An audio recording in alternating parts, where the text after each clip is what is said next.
Hello everyone, আসসালামু আলাইকুম।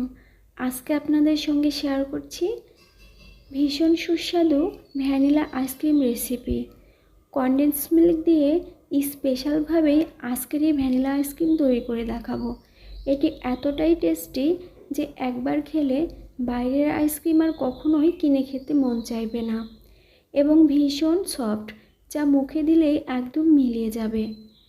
আশা করছি এই রেসিপি আপনাদের অনেক ভালো লাগবে। তো চলুন দেখে নেওয়া যাক মূল প্রস্তুত প্রণালী।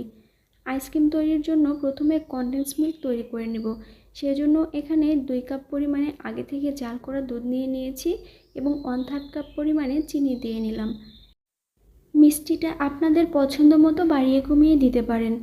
2 কাপ পরিমাণে দুধ জাল করে 1 কাপ পরিমাণে করে নিয়েছি এবং এই পর্যায়ে 1 টিস্পুন পরিমাণে বেকিং সোডা দিয়ে দিয়েছি। এই পর্যায়ে চুলার আঁচটা একদম লোতে করে দিতে হবে। এই তো দেখুন কেমন ফেনা ফেনা হয়েছে। যাই হোক, মিডিয়াম আঁচে এটা জাল করে নিয়েছি। কিছুক্ষণ পরে দেখুন এটা আরও কমে গেছে। আরও 5 মিনিট জাল করে নিয়েছি এবং এবার চুলাটা বন্ধ করে দিয়েছি। এটা নামিয়ে নেব। ঠান্ডা হওয়ার পরে একটা বোলের মধ্যে ঢেলে নিচ্ছি। দেখুন ঘনত্বটা একদম পারফেক্ট হয়েছে। বাজারের কনডেন্স মিল্কের চেয়ে এই কনডেন্স মিল্কের টেস্ট অনেকাংশেই বেশি। একদম পারফেক্টভাবেই তৈরি হয়েছে। এইবার ট্রপিক্যাল হুইপ ক্রিম নিয়ে নিয়েছি। 1 কাপ পরিমাণে ক্রিম নিয়ে নিচ্ছি এবং ক্রিমটা ঢালার পরে প্যাকেটটা খুব ভালো করে স্টেপলার করে আবারও ডিপ ফ্রিজে রেখে দেব। ডিপ ফ্রিজে না রাখলে, নর্মাল ফ্রিজে রাখলে খুব দ্রুতই এটা নষ্ট হয়ে যায়। যাই হোক, আমি ইলেকট্রিক বিটার দিয়ে খুব ভালো করে প্রথমে 2 মিনিট মিডিয়াম স্পিডে বিট করে নিয়েছি। তারপরে সাইড থেকে আবার মাঝখানে ক্রিমগুলো দিয়ে আরও 2 মিনিট বিট করে নিচ্ছি। বোলটা একটু ঘুরিয়ে ঘুরিয়ে চারিপাশে আমি বিট করে নিচ্ছি। এই তো এইবার তৈরি করে রাখা কনডেন্স মিল্ক দিয়ে দিলাম। 1 টিস্পুন পরিমাণে ভ্যানিলা এসেন্স দিয়ে দিয়েছি।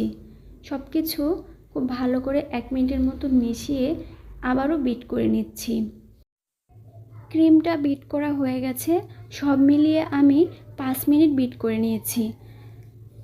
খুব একটা বেশি বিট করা যাবে না। এই যে দেখুন, স্প্যাচুলাতে উঠালে যেন গড়িয়ে পড়ে যায়, এ পর্যায়ে করে বিট করে নিতে হবে। যাই হোক, একটা আইসক্রিমের বক্স নিয়েছি, ক্রিমগুলো দিয়ে দিচ্ছি। এ পর্যায়ে চামচ দিয়ে একটু সমান করে নিচ্ছি।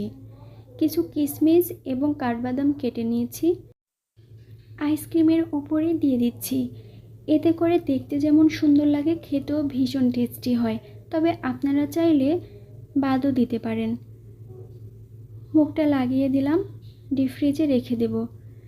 কিছু ক্রিম রয়ে গেছিলো, অবশিষ্ট আরেকটা বক্সের মধ্যে উঠিয়ে নিলাম। 2 বক্সই আমি ডিপ ফ্রিজে রেখে দেব সারা রাতের জন্য। পরের দিন সকালে এই যে দেখুন ডিপ ফ্রিজ থেকে আইসক্রিম বের করে নিয়েছি।